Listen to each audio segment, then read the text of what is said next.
Alright, you snot-eating jerk!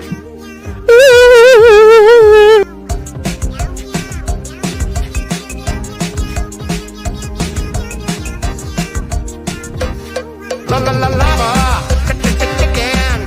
Steve's lava chicken, yeah, tasty as hell. Ooh, mama, see now you're ringing the bell. Crispy and juicy, now you're having a snack. Ooh, super spicy, it's a lava attack.